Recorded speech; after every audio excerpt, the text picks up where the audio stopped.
हर हर महादेव दोस्तों, मैं इशिका शर्मा आपका अपने चैनल सनातन वर्ल्ड में स्वागत करती हूँ। आज के एपिसोड में हम विदेश्वर संहिता के 11वें अध्याय का श्रवण करेंगे। इससे पहले के एपिसोड में हमने अध्याय 9 व 10 का श्रवण किया था, जिसमें हमने लिंग पूजन का महत्व और पंचाक्षर प्रणव मंत्र की महत्ता के बारे में जाना था, जिसका लिंक आपको डिस्क्रिप्शन बॉक्स में मिल जाएगा। तो चलिए दोस्तों, महादेव का नाम लेते हुए 11वें अध्याय का श्रवण आरंभ करते हैं। हर हर महादेव।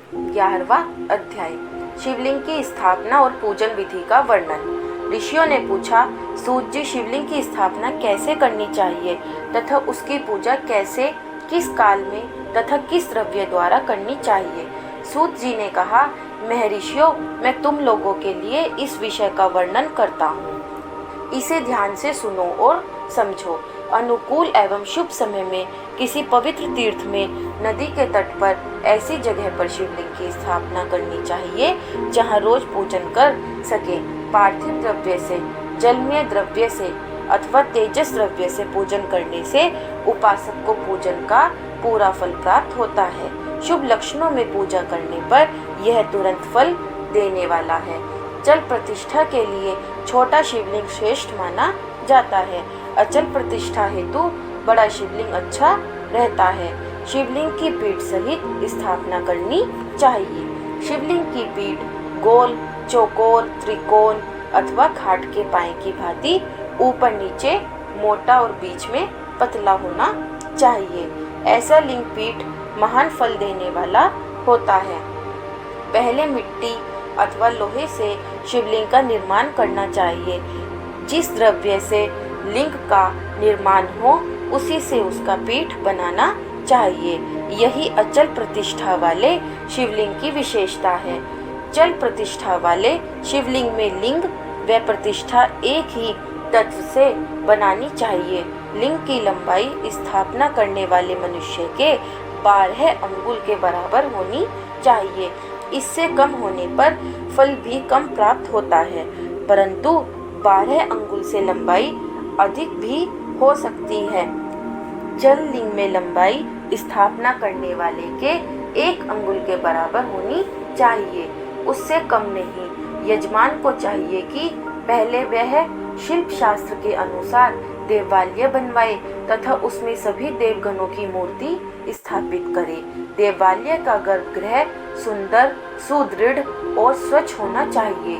उसमें पूर्व और पश्चिम में 2 मुख्य द्वार हों जहाँ शिवलिंग की स्थापना करनी हो। उस स्थान के गर्त में नीलम, लाल वैदुर्य, शाम, मरकत, मोती, मूंगा, गोमेद और हीरा, इन 9 रत्नों को वैदिक मंत्रों के साथ छोड़े। 5 वैदिक मंत्रों द्वारा 5 स्थानों से पूजन करके अग्नि में आहुति दें और परिवार सहित मेरी पूजा करके आचार्य को धन से तथा भाई बंधुओं को मनचाही वस्तुओं से संतुष्ट करें। याचकों को सुवर्ण, गृह एवं भू संपत्ति तथा गाय आदि प्रदान करें। स्थावर जंगम सभी जीवों को यत्न पूर्वक संतुष्ट कर एक गड्ढे में सुवर्ण तथा 9 प्रकार के रत्न भरकर वैदिक मंत्रों का उच्चारण करके परम कल्याणकारी महादेव जी का ध्यान करें। तत्पश्चात नाद घोष से युक्त महामंत्र ओमकार का उच्चारण करके गड्ढे में पीठ युक्त शिवलिंग की स्थापना करें। वहाँ परम सुंदर मूर्ति की भी स्थापना करनी चाहिए तथा भूमि संस्कार की विधि जिस प्रकार शिवलिंग के लिए की गई है उसी प्रकार मूर्ति की प्रतिष्ठा भी करनी चाहिए। मूर्ति की स्थापना अर्थात प्रतिष्ठा पंचाक्षर मंत्र से करनी चाहिए। मूर्ति को बाहर से भी लिया जा सकता है, परंतु वह साधु पुरुषों द्वारा पूजित हो। इस प्रकार शिवलिंग व मूर्ति द्वारा की गई महादेव जी की पूजा शिव पद प्रदान करने वाली है। स्थावर और जंगम से लिंग भी 2 तरह का हो गया है। वृक्षलता आदि को स्थावर लिंग कहते हैं और कृमि कीट आदि को जंगम लिंग। स्थावर लिंग को सींचना चाहिए तथा जंगम लिंग को आहार एवं जल देकर तृप्त करना चाहिए। यो चराचर जीवों को भगवान शंकर का प्रतीक मानकर उनका पूजन करना चाहिए। इस तरह महालिंग की स्थापना करके विविध उपचारों द्वारा उसका रोज पूजन करें तथा देवालय के पास ध्वजारोहण करें। शिवलिंग साक्षात शिव का पद प्रदान करने वाला है। आवाहन, आसन, अर्घ्य, पाद्य, पाद्यांग, आचमन, स्नान, वस्त्र, यज्ञोपवीत, गंध, पुष्प, धूप, दीप, नैवेद्य, तांबूल, समर्पण, निराजन, नमस्कार और विसर्जन, ये 16 उपचार हैं।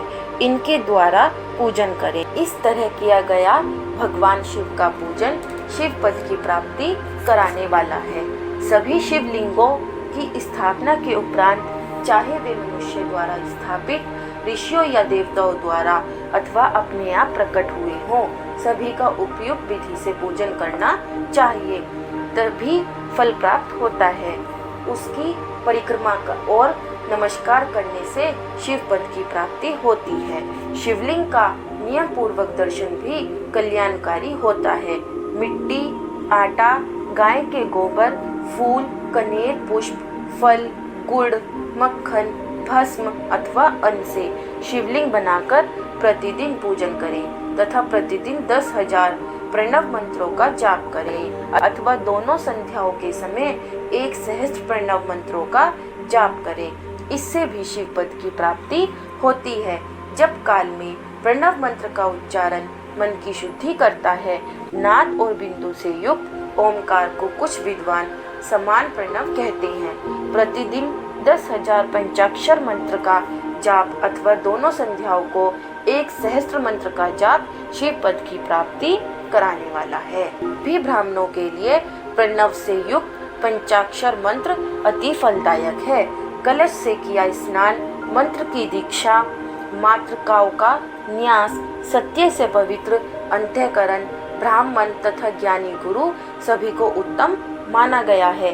पंचाक्षर मंत्र का 5 करोड़ जाप करने से मनुष्य भगवान शिव के समान हो जाता है। 1, 2, 3 अथवा 4 करोड़ जाप करके मनुष्य क्रमशः ब्रह्मा, विष्णु, रुद्र तथा महेश्वर का पद प्राप्त कर लेता है।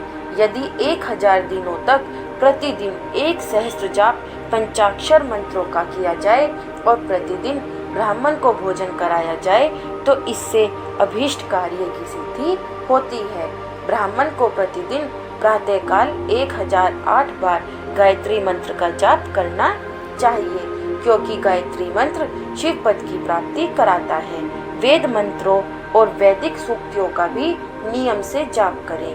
अन्य मंत्रों में जितने अक्षर हैं उनके उतने लाख जाप करें। इस प्रकार यथाशक्ति जाप करने वाला मनुष्य मोक्ष प्राप्त करता है।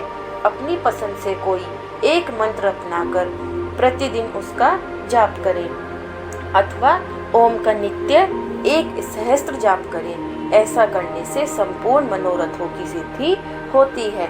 जो मनुष्य भगवान शिव के लिए फुलवाड़ी या बगीचे लगाता है तथा शिव मंदिर में झाड़ने बुहारने का सेवा कार्य करता है, ऐसे शिव भक्त को पुण्य कर्म की प्राप्ति होती है।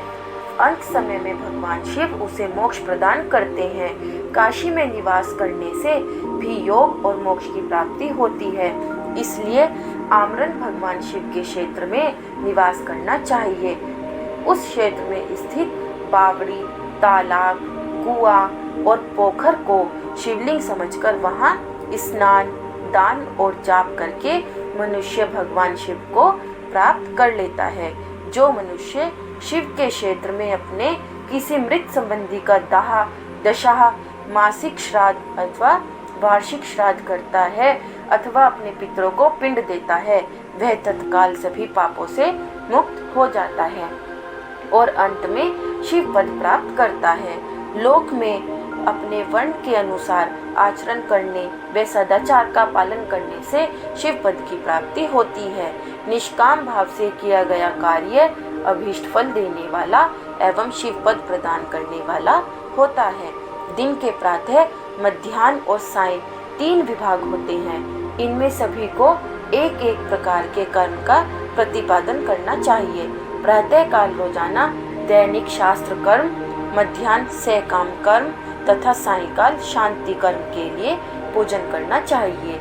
इसी प्रकार रात्रि में 4 प्रहर होते हैं, उनमें से बीच के 2 प्रहर निशित काल कहलाते हैं। इसी काल में पूजा करनी चाहिए, क्योंकि यह पूजा अभीष्ट फल देने वाली है। कलयुग में कर्म द्वारा ही फल की सिद्धि होगी। इस प्रकार विधि पूर्वक और समय अनुसार भगवान शिव का पूजन करने वाले मनुष्य को अपने कर्मों का पूरा फल मिलता है। ऋषियों ने कहा, सूत जी, ऐसे पुण्य क्षेत्र कौन कौन से हैं जिनका आश्रय लेकर सभी स्त्री पुरुष शिव पद को प्राप्त कर लें? कृपया कर हमें बताइए।